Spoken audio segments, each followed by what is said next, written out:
नमस्कार। L I R speaker channel पर आपका स्वागत है। मैं हूं आपका एल आई, आपका दोस्त आर स्पीकर। मैं लाया हूं आपके लिए यह हिंदी बुक समरी स्त्री, जिसके राइटर हैं आचार्य प्रशांत। तो हम जानेंगे इसके अगले अध्याय के बारे में, जो है लड़की या स्त्री होने को अपनी पहचान मत बना लेना। इस अध्याय के माध्यम से आचार्य प्रशांत ने लड़कियों और स्त्रियों के लिए अपने वक्तव्य रखे हैं। तो चलिए समझते हैं आचार्य जी के विचारों को। तो शुरू करें। इससे पहले आपके पास हेडफोन या ब्लूटूथ डिवाइस है तो आप उसका यूज कर सकती हैं। तो चलिए शुरू करते हैं। एक प्रश्नकर्ता बोलती हैं, आचार्य जी, हम जैसे अपने अभिभावकों के लिए एक बोझ की तरह होते हैं। जैसे कि आज मैं यहाँ पर हूँ तो मेरे घर पर भी बहुत कुछ चल रहा है कि मैं क्यों चली आई। ये एहसास करवाया जाता है कि तुम्हारी कुछ जिम्मेदारियाँ हैं और घर पर भी तुमको समझना चाहिए कि तुम्हारी माँ तुम्हें इन सब के लिए नहीं जाने दे सकती। मेरे पिताजी नहीं हैं, लेकिन मुझे कुछ चीज़ें अनावश्यक लगती है और मैं नहीं उनके अनुसार चलना चाहती। लेकिन फिर कहीं ना कहीं मैं अपराध भाव से भर जाती हूँ कि मेरी वजह से सब परेशान हो रहे हैं। साथ ही मेरे अंदर द्वंद्व चलते रहते हैं, मतलब मानसिक रूप से काफ़ी द्वंद्व चलते हैं, क्योंकि मैं अपने आप को बहुत बंधा हुआ महसूस करती हूँ। मुझे ऐसा लगता है कि मैं जो करना चाहती हूँ, जो ठीक भी मुझे लगता है कि वैसे नहीं ऐसे इस तरह से करना चाहिए, तो मैं नहीं कर पाती हूँ। इसलिए वो करने वाला और जो मैं नहीं कर पाती, उन दोनों की वजह से बहुत ज़्यादा द्वंद्वों से घिरी रहती हूँ और ऐसा लगता है कि मैं अपनी ज़िंदगी जी नहीं पा रही हूँ। कृपया राह दिखाएं। आचार्य प्रशांत बोलते हैं, आपके जो आंतरिक भ्रम हैं और द्वंद्व हैं, मूलतः यहाँ से निकल रहे हैं कि आपको स्पष्ट नहीं है कि आप कौन हो। हम जो होते हैं उससे हमारे कर्तव्य निर्धारित हो जाते हैं। यही तो आपको स्पष्ट नहीं है ना कि क्या करूं और क्या ना करूं, और क्या करना उचित है क्या करना अनुचित। प्रश्नकर्ता बोलती है, कुछ रुकावट सा लगता है आचार्य जी। आचार्य जी कहते हैं, रुकावट माने द्वंद्व। एक तरफ को मन चलता है, जिधर को चलता है उसके विपरीत भी चलता है। द्वंद्व है भीतर। इसको कहते हैं किंग कर्तव्य विमूढ़ता। हम नहीं जान रहे हैं कि हमारे लिए क्या करणीय है। मेरा कर्तव्य क्या है ये पता मुझे नहीं है। प्रश्नकर्ता बोलती है, अगर जान भी रहे हैं कि क्या करना सही है तो तब भी बहुत हिचक महसूस होती है। आचार्य प्रशांत बोलते हैं, नहीं, जो जान गया कि ठीक क्या है उसको हिचक महसूस नहीं होती। एक बार स्पष्ट हो जाए कि यही ठीक है, उसके बाद हिचक नहीं हो सकती। हिचक अगर हो रही है तो इसका मतलब है कि अभी द्वंद्व है, अभी अस्पष्टता है, अभी एक नहीं दो तीन बातें ठीक लग रही है और उन दो तीन बातों में परस्पर विरोध है। तब भीतर हिचक महसूस होती है, द्वंद्व होता है, रुकावट होते हैं। वे कहते हैं, कर्तव्य साफ पता हो उसके लिए ये पता होना चाहिए कि कर्ता कौन है, मैं कौन हूँ। मुझे अपनी पहचान साफ पता हो तो मुझे अपने कर्म का भी सहज बोध हो जाएगा।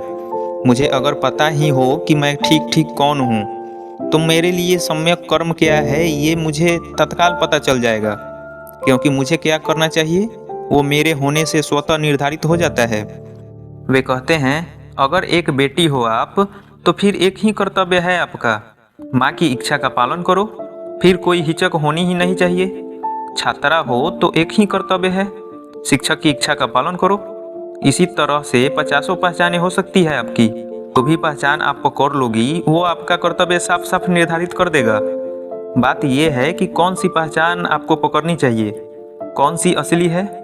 उस पहचान पर उंगली रखो और उसी पहचान के अनुसार अपने कर्तव्य का पालन कर लो। प्रश्नकर्ता बोलती है, फिर मुझे डर भी बहुत लगता है आचार्य जी।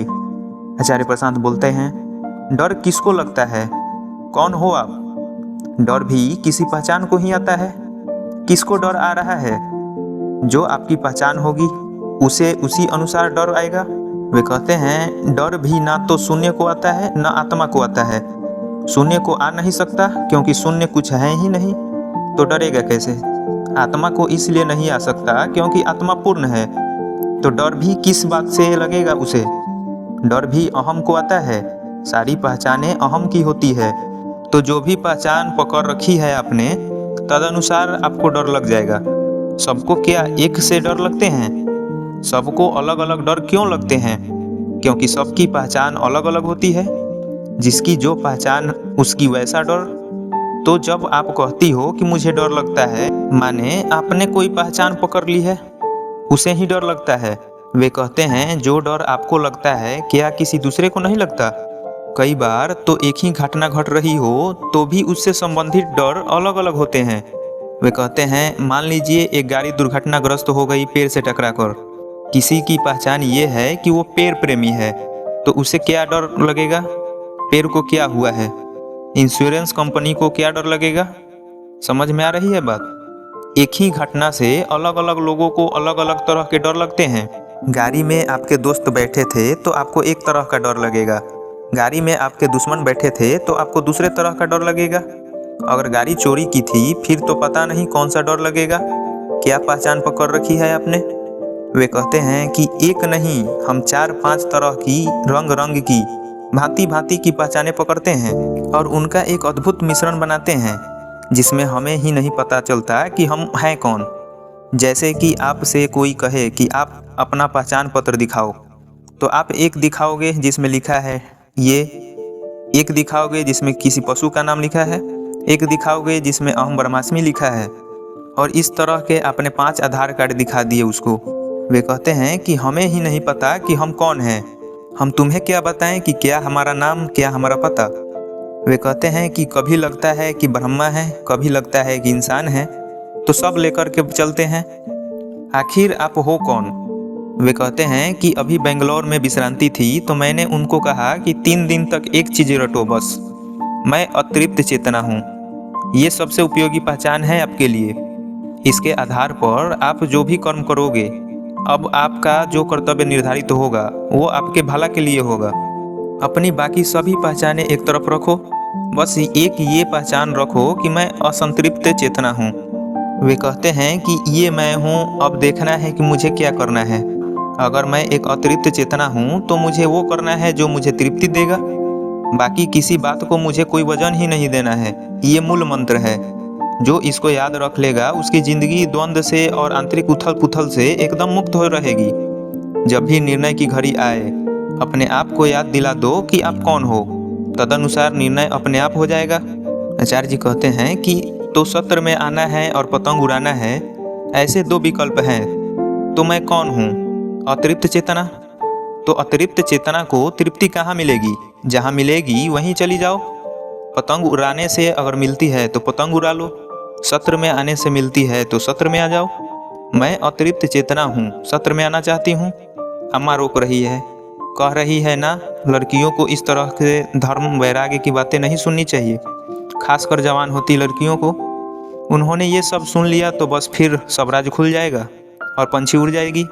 वे कहते हैं कि या तो उनकी सब बातें सुन लो या याद रखो कि आप कौन हो और आपको क्या चाहिए। आचार्य जी कहते हैं कि हिंदुस्तान में अभी भी 2 जगह हैं जहाँ पर लड़कियाँ बहुत कम पाई जाती है। लड़कियाँ स्त्रियाँ सब, एक शमशान घाट, दूसरा सत्संग।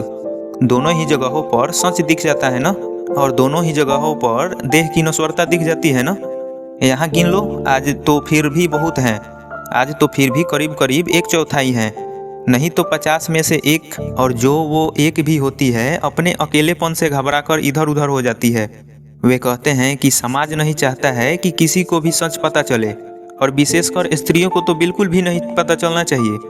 तो स्त्री को बाजार जाना बिल्कुल मान्य है। हाँ, जाओ बाजार, गहने खरीदो, चूड़ियाँ खरीदो, कपड़े खरीद लो, पिक्चर देख लो, पर सत्संग मत चली जाना और शमशान मत चली जाना।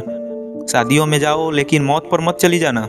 आचार्य जी कहते हैं कि मज़ेदार बात है कि जो यहाँ पर पुरुष बैठे होते हैं वो सब प्रश्न स्त्रियों के बारे में ही कर रहे होते हैं, पर जिन स्त्रियों के बारे में प्रश्न कर रहे होते हैं वो यहाँ कभी दिखाई ही नहीं देती।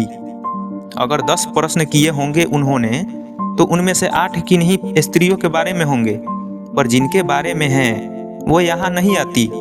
वे कहते हैं कि वो यहाँ आ ही जाती तो समस्या ही नहीं सुलझ जाती।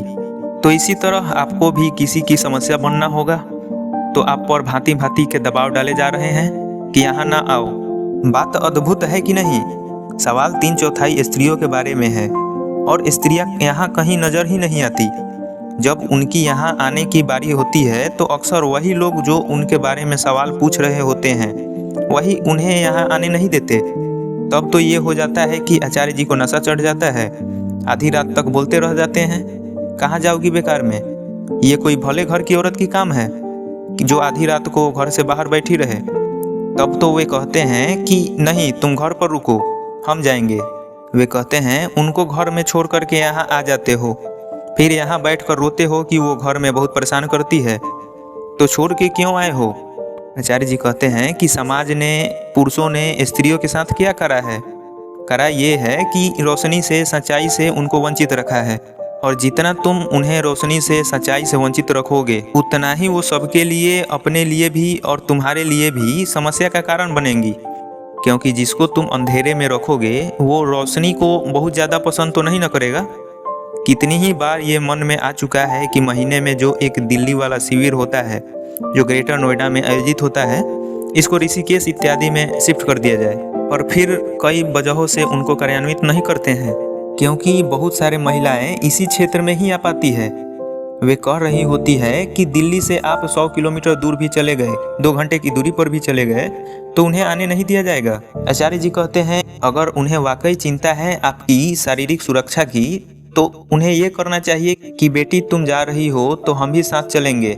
रात में देरी से लौटोगी तो लौटने में दिक्कत ना हो, इसलिए हम साथ रहेंगे, हम भी साथ आएंगे। वो कोई बात हुई। ये बात थोड़ी ही हुई कि जाने पर ही पाबंदी लगा दी। वे कहते हैं अगर वाकई बेटी से प्यार है तो उनके आने जाने पर पाबंदी लगाओगे कि ये कहोगे कि अगर सुरक्षा की समस्या है तो हम साथ चलते हैं, और उनके आवागमन पर ही पाबंदी लगा दो। उसका ऐसी जगह जाना प्रतिबंधित कर दो जहां उसके लिए जाना उपयोगी है, आवश्यक है। तो आपके लिए बेटी के मन में प्रेम है भी या नहीं। आचार्य जी कहते हैं कि और दूसरों के मन में आपके लिए प्रेम हो ना हो, पर आप इस बात पर मोहताज नहीं रह सकती। आप अपनी पहचान याद रखो, आप अपना कर्तव्य याद रखो। प्रश्नकर्ता बोलती है कि मैं कौन हूँ और मेरा सम्यक कर्म क्या होना चाहिए। आचार्य जी कहते हैं कि अभी जो हमने बताया यह हम सबकी पहचान है। लिंग अलग अलग होगा, उम्र अलग अलग होगी, पृष्ठभूमि अलग होगी, मूलतः तो सब एक ही है। प्रश्नकर्ता बोलती है आचार्य जी अगर पता चल जाए कि मैं अतृप्त चेतना हूँ तो फिर मेरा सम्यक कर्म क्या होना चाहिए। आचार्य प्रशांत बोलते हैं अगर पता चल गया कि मैं प्यासा हूँ तो सम्यक कर्म क्या होना चाहिए, आप बताओ। प्रश्नकर्ता बोलती है प्यास को बुझाना।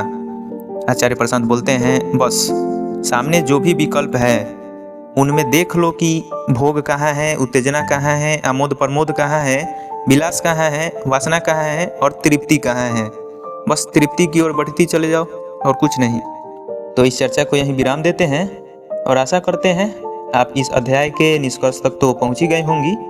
तो ये अध्याय, ये बुक समरी आपको कैसी लगी, अपनी राय कमेंट में रखें, लाइक करें, चैनल को सब्सक्राइब करें और शेयर भी कर सकती है। तो मैं पुनः आऊँगा एक अगले टॉपिक के साथ। तब तक के लिए धन्यवाद।